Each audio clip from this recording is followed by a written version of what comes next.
Queridos irmãos e irmãs em Cristo, aqui presentes na Catedral, aqueles que nos acompanham pelas transmissões que são feitas dessa nossa Santa Missa, do dia de Finados.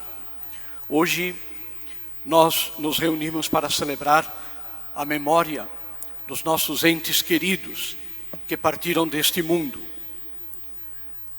Na nossa lembrança, na nossa saudade e também no nosso coração, tantos e tantos entes queridos que já foram desta vida para a vida eterna. O dia de hoje é o dia que nós nos lembramos deles, recordamos a eles, rezamos por eles e também somos convidados a refletir sobre a vida, a morte, a esperança da ressurreição, a luz da palavra de Deus que nós acabamos de escutar. Deus nos fala não somente para a nossa vida aqui neste mundo, nesta terra, mas Ele é o Deus da vida e, portanto, nos fala também da vida eterna, da vida que nós vamos viver com Ele no céu. Na primeira leitura, nós escutamos um trecho do livro segundo Macabeus. É um livro que só existe na Bíblia Católica. A Bíblia Protestante não tem este livro, nem primeiro nem segundo Macabeus. Esse livro é considerado por eles um livro não inspirado por Deus, porque foi escrito fora da Terra Santa. E é um pouco infantil isso, porque Deus inspirou muita gente para escrever a sua palavra, e não é o lugar onde a pessoa está que faça com que o que se escreve é ou não inspirado por Deus. Deus pode inspirar qualquer um para escrever em qualquer lugar. E por isso nós católicos acolhemos este primeiro e segundo livro dos Macabeus como um livro inspirado por Deus.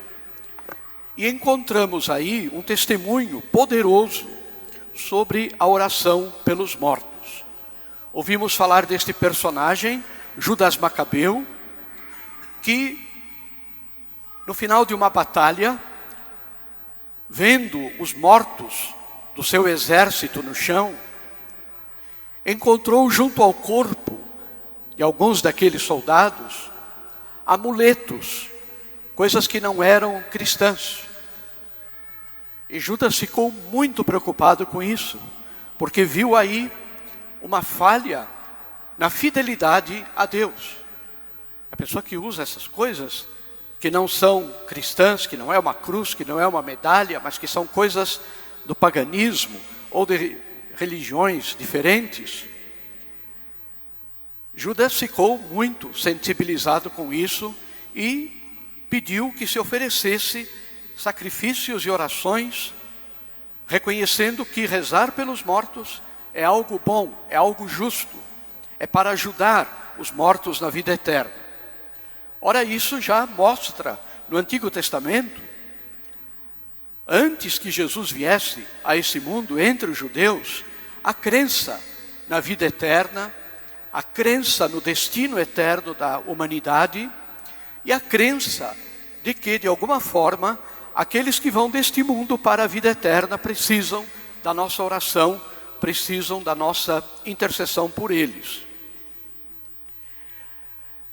A oração pelos falecidos, portanto, para nós, é um ato de amor, um ato de esperança, pois nós acreditamos que através da misericórdia de Deus, os nossos irmãos que passaram deste mundo e que ainda não estavam devidamente preparados para entrarem no céu, apesar de terem sido fiéis a Deus, eles podem ser purificados e acolhidos na plenitude da vida eterna. É por isso que no dia dos finados, nós rezamos pelos mortos, temos a Santa Missa pelos mortos. Não colocamos nenhuma intenção marcada pela alma de tal pessoa, porque nós rezamos por todos os falecidos do mundo inteiro, pedindo que Deus tenha misericórdia destes nossos irmãos e irmãs que já partiram deste mundo.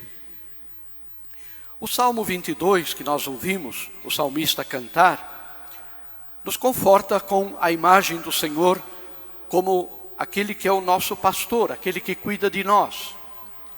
Que nós devemos ter esta confiança em Deus, que caminha ao nosso lado, que nos oferece consolo, proteção, a certeza de que Deus está conosco nesta vida.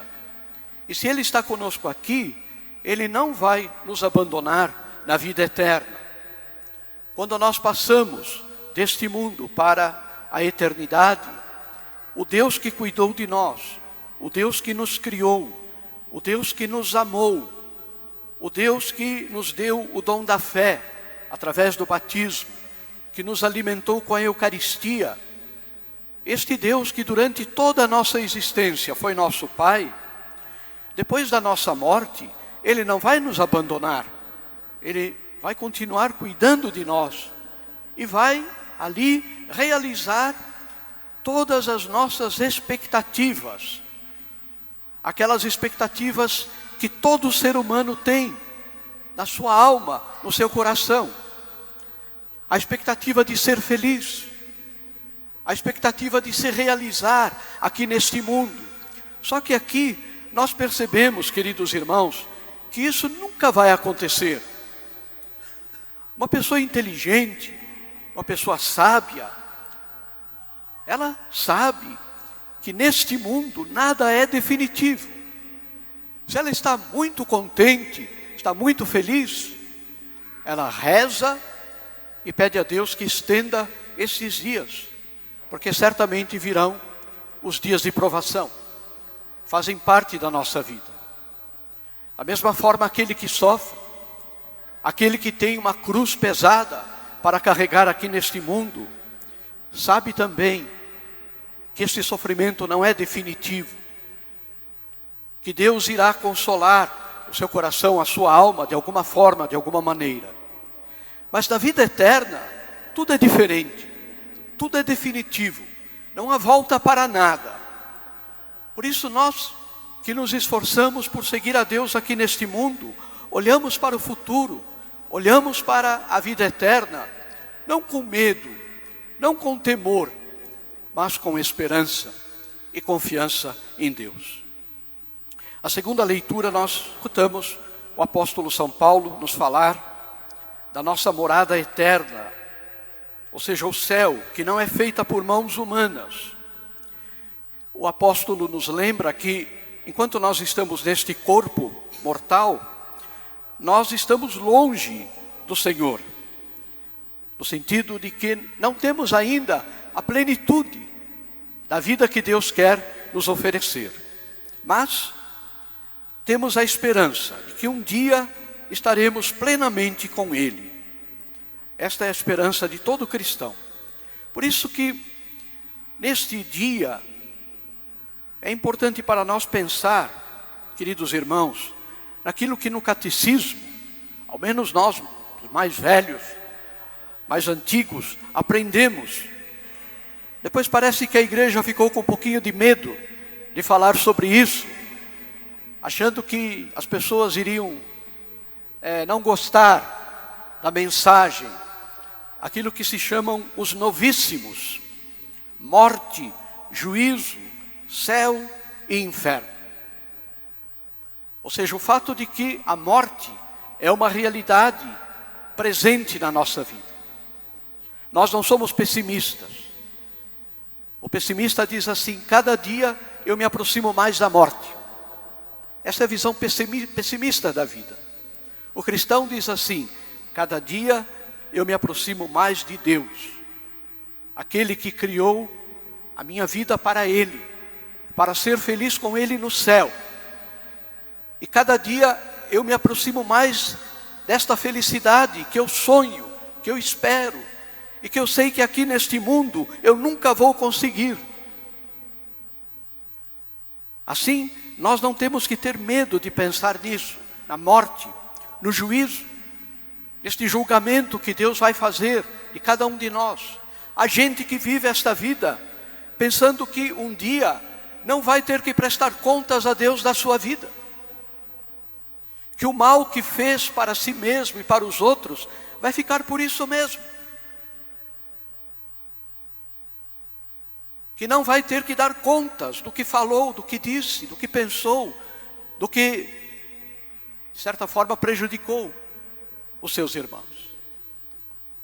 O juízo particular que acontece no momento da morte, quando nós nos apresentamos diante de Deus sozinhos, e depois o juízo eterno, final, o juízo onde toda a humanidade reconhecerá a Cristo como Senhor.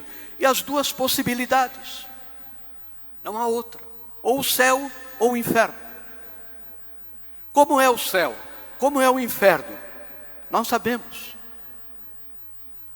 Essas representações que nós vemos do céu, nas nuvens, os anjos, são representações humanas, de uma realidade espiritual, sobrenatural, que nós não temos noção. O que nós sabemos é que o céu é viver eternamente na presença de Deus, a felicidade que nós sempre sonhamos ter. E o inferno é viver eternamente na infelicidade que nós aprendemos a semear na nossa vida. E nós não podemos deixar de pensar nisso, de endereçar a nossa vida. Podemos dizer assim: onde eu vou passar as férias de dezembro, do ano que vem? Nós decidimos. Assim também temos que pensar onde eu vou passar as minhas férias da vida eterna. É junto de Deus. Então eu tenho que me endereçar, me encaminhar para Deus já nesta vida. É longe de Deus, então eu continuo, se é que estou longe dele, vivendo assim, afastado deste Deus. Queridos irmãos, neste dia de finados, ao lembrarmos daqueles nossos amados irmãos que já partiram, nós também somos chamados a renovar a nossa esperança na ressurreição e na vida eterna. Só termino com uma reflexão: o porquê da ida ao cemitério. Muitos irmãos, às vezes até mal-humorados, de outras igrejas, criticam os católicos. Por que vão no cemitério? Ali tem, o que tem ali? Ali tem um túmulo, ali tem um osso, podridão. O que é que vocês vão fazer no cemitério? Como se isso ajudasse de alguma forma as pessoas. Sim, ajuda. Ajuda quem já morreu, porque vamos rezar por eles. Ajuda a nós, porque temos diante dos nossos olhos como será o nosso futuro aqui neste mundo. Nosso corpo, sem nenhuma dúvida, um dia estará ali ou em outro lugar, mas estará nesta situação. Ninguém é eterno. Mas principalmente, nós vamos ali honrar e professar a fé na ressurreição dos mortos. Porque aquele corpo que foi colocado na terra, ele recebeu o batismo, ele recebeu em maior parte a unção dos enfermos. Ele durante anos se alimentou da Eucaristia, o pão da vida eterna. Aquele corpo é sagrado. Por isso que muitas pessoas, quando tem alguém que morreu, se aproximam do caixão, fazem o sinal da cruz. Isso é muito correto, muito certo, porque mostra que aquele corpo, daquele irmão e irmã que faleceu, é algo sagrado. Porque através dele, através daquele corpo, Deus expressou o seu amor por nós. Deus cuidou espiritualmente daquele corpo, alimentou espiritualmente aquele corpo. E por isso o sentido de irmos para o cemitério é este: a profissão da fé na ressurreição. Um dia os sepulcros serão abertos, os mortos ressuscitarão com um corpo renovado, transfigurado. E nós vamos ali proclamar a nossa fé na ressurreição, além, como disse, de rezar pelos que morreram e também de pensar um pouco sobre a nossa vida. Como nós não somos nada, quem se acha que é muito, é bom de vez em quando dar um pulinho no cemitério para ver o que vai sobrar de nós, do nosso orgulho, da nossa vaidade, da nossa prepotência, de acharmos que somos sempre os certos, o que vai sobrar é aquilo lá. A única coisa que vai continuar é o amor semeado neste mundo. O amor a Deus e o amor aos nossos irmãos. Isso permanece.